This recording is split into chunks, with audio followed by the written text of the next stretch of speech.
నారాయణ లక్ష్మి దంపతులకు శంకర్ ఒకడే కొడుకు. నారాయణకు పెద్ద ఫ్యాన్సీ షాపు ఉండేది. ఆదాయం కూడా బాగానే ఉండేది. నారాయణ లక్ష్మిలు ఇద్దరూ శంకర్ని చాలా ప్రేమగా చూసుకునేవారు.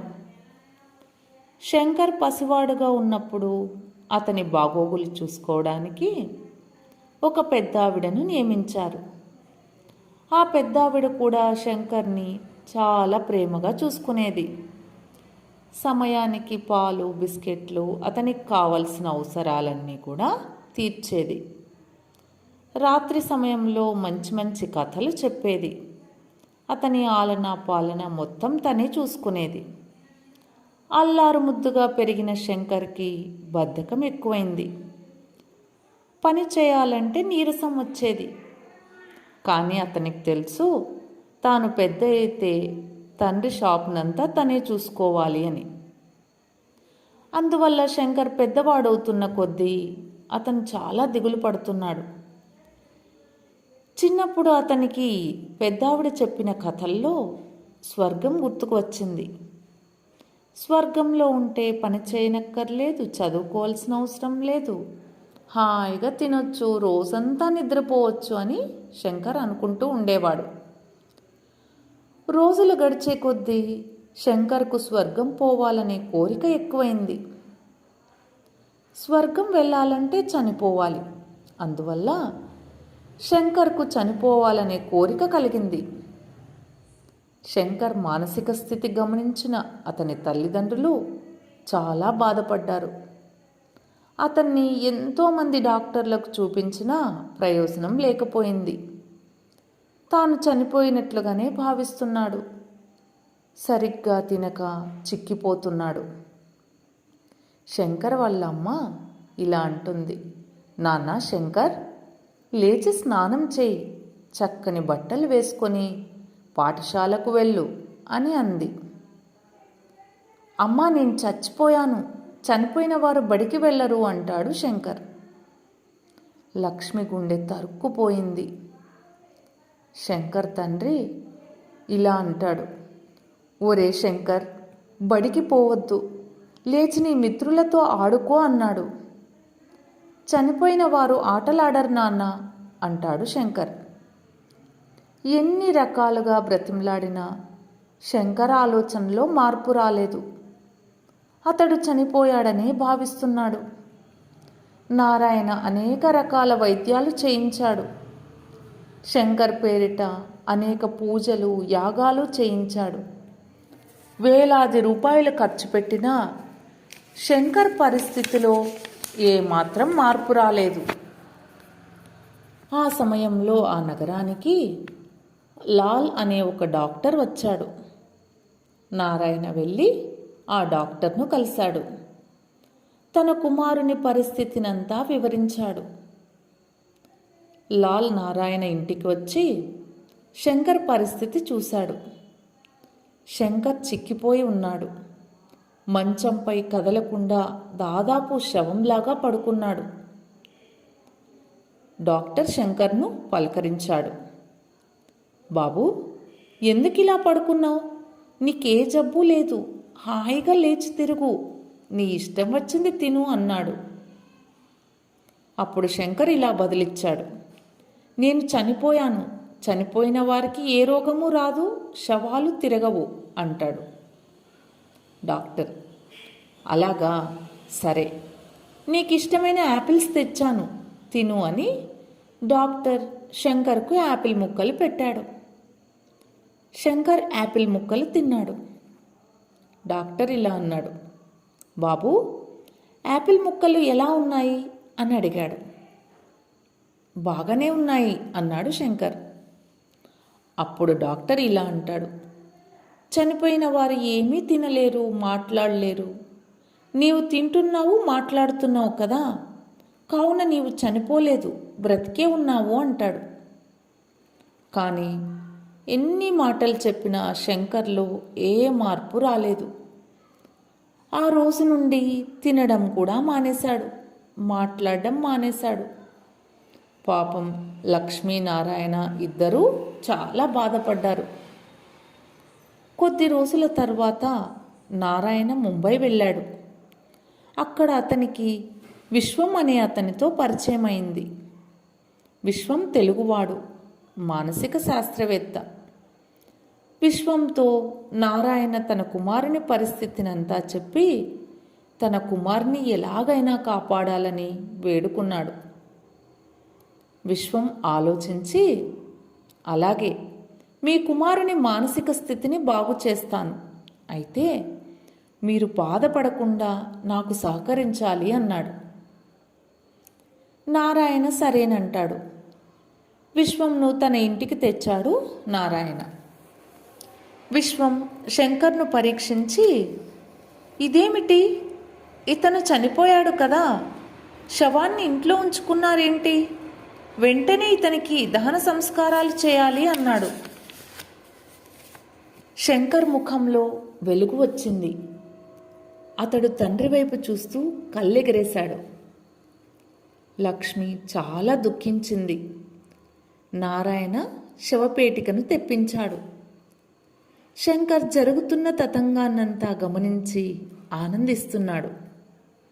నన్ను శ్మశానానికి తీసుకెళ్ళి గోతిలో పూడుస్తారు, అక్కడికి దేవదూతలు వచ్చి నన్ను స్వర్గానికి తీసుకువెళ్తారు అని అనుకున్నాడు. శంకర్ను శవపేటికలో పడుకోబెట్టారు. ఒక పళ్ళెం నిప్పుల నుంచి దానిలో సాంబ్రాణి వంటి పౌడర్ చల్లి వచ్చే పొగను శంకర్కు చూపాడు విశ్వం. ఆ పొగ పీల్చి శంకర్ నెమ్మదిగా నిద్రలోకి జారుకున్నాడు. శంకర్ లేచి చూసేసరికి అతడు ఒక మెత్తని పరుపు గల మంచంపై పడుకుని ఉన్నాడు. అతని చుట్టూ ఒకే రంగు గల దుప్పట్లు వేలాడుతున్నాయి. గది గోడలు కనిపించడం లేదు. అది పగలో రాత్రో తెలియటం లేదు. గది నిండా వెలుతురుంటున్నట్లు కొవ్వొత్తి వెలుగుతున్నది. అతనికి అటూ ఇటూ ఇద్దరు అందమైన ఆడపిల్లలు విసురుతూ కనిపించారు. వారిద్దరూ తెల్లని దుస్తులు ధరించారు. వారికి రెక్కలు కూడా ఉన్నాయి. ఇంతలో ఇద్దరు యువతులు ఆ గదిలోకి వచ్చారు. వారు కూడా తెల్లని దుస్తులు ధరించారు. వారికి రెక్కలున్నాయి. రోజు చేపలు, పాలు, యాపిల్ పళ్ళు శంకర్కి తీసుకొచ్చారు. శంకర్ వాటిని ఆనందంగా తిన్నాడు. పాలు తాగాడు. తరువాత, ఎవరు మీరు, నేనెక్కడ ఉన్నాను అని అడిగాడు. వారిలా చెప్తారు, మేము అప్సరసలము, నీవు చనిపోయి స్వర్గానికి వచ్చావు అన్నారు. శంకర్ ఆనందించి, స్వర్గంలోని వారు ఏ పని చేయనక్కర్లేదు కదా అని అడిగాడు. వారు ఈ రకంగా చెప్పారు, స్వర్గానికి వచ్చిన వారు ఏ పని చేయనక్కర్లేదు, కావలసినంత తిని నిద్రపోతుంటారు అన్నారు. శంకర్ ఇలా అంటాడు, నేను కూడా నిద్రపోతాను, మరి ఉదయాన లేపుతారా అని అడిగాడు. వారు నవ్వి ఇలా అంటారు, ఇక్కడ రాత్రి పగలు అనే తేడాలే ఉండవు అని వెళ్ళిపోయారు. శంకర్ నిద్రపోయాడు. తర్వాత నిద్ర లేచాడు. గదిలో ఇద్దరు అప్సరసలు ఉన్నారు. కొవ్వొత్తి వెలుగుతున్నది. అది పగలో రాత్రో అర్థం కావటం లేదు శంకర్కు. అంతలో ఇద్దరు అప్సరసలు వచ్చారు. చేపలు, యాపిల్ పండ్లు, పాలు తెచ్చారు. శంకర్ చేపలు, యాపిల్ పండ్లు తిన్నాడు, పాలు తాగాడు. ఈ విధంగా శంకర్ 4 రోజులు తినడం, నిద్రించడం తప్ప వేరే పని ఏమీ చేయలేదు. ప్రతిరోజు చేపలు, యాపిల్ పండ్లు తినాలంటే అతనికి చాలా విసుగ్గా ఉంది. శంకర్ అప్సరసలతో ఇలా అంటాడు, ప్రతిరోజు చేపలు తెస్తారేంటి, ఈ చేపలొద్దు, రొట్టెలు తీసుకురండి, యాపిల్ పండ్లకు బదులుగా చక్రకేళీలు తీసుకురండి అని అడిగాడు. అప్సరసలు నవ్వి, స్వర్గంలో రకరకాల ఆహారాలు దొరకవు, ఇక్కడ అందరూ ప్రతిదినము చేపలు, యాపిల్ పండ్లనే తింటారు అన్నారు.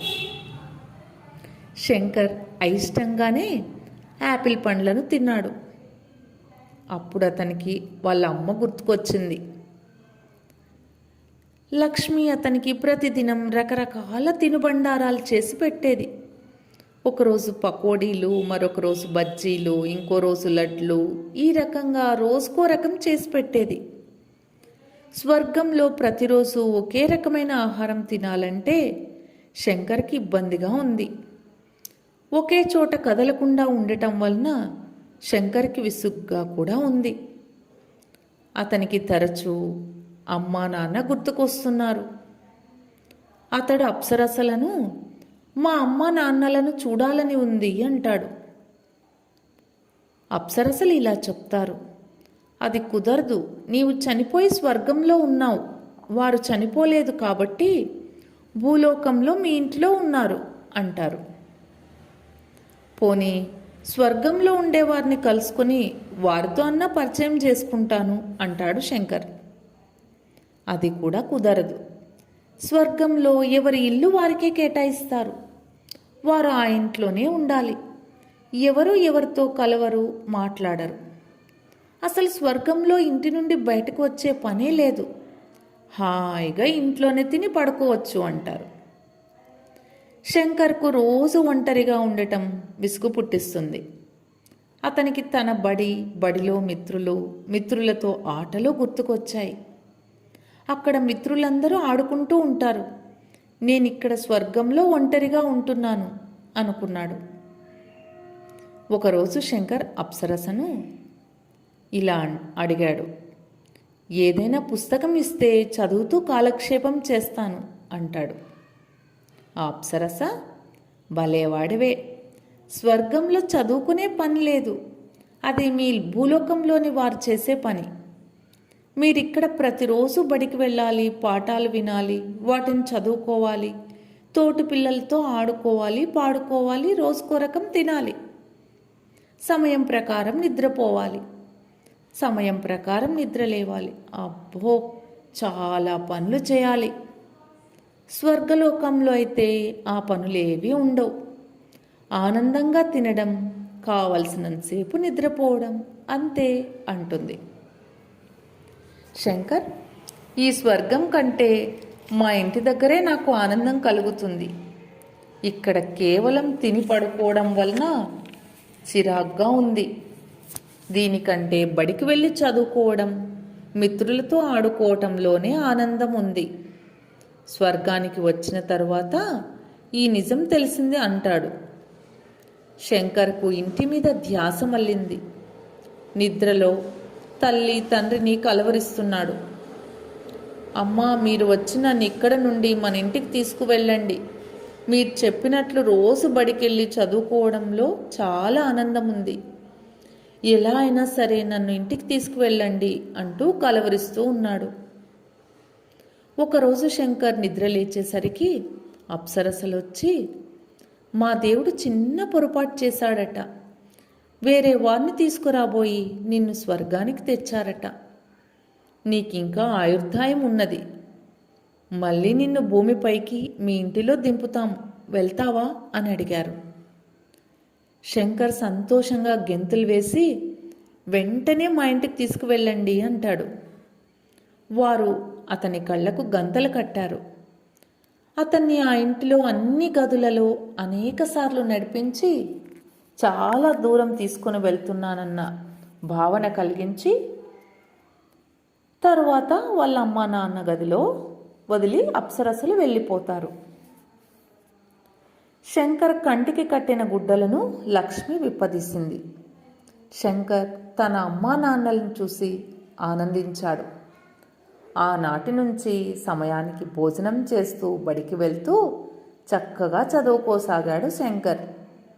తన ఇంటిలో ఒక గదిని స్వర్గంగా అలంకరింపచేసి కొందరు నటీమణుల చేత అప్సరసలుగా నటింపచేసి తన కుమారుని మానసిక స్థితిని బాగుపరిచిన డాక్టర్కు నారాయణ కృతజ్ఞతలు చెప్పి ఘనంగా బహుమతులిచ్చి పంపాడు. ఈ కథ నచ్చినట్లయితే లైక్ చేయండి, మన ఛానల్ను సబ్స్క్రైబ్ చేయండి. Thank you for watching.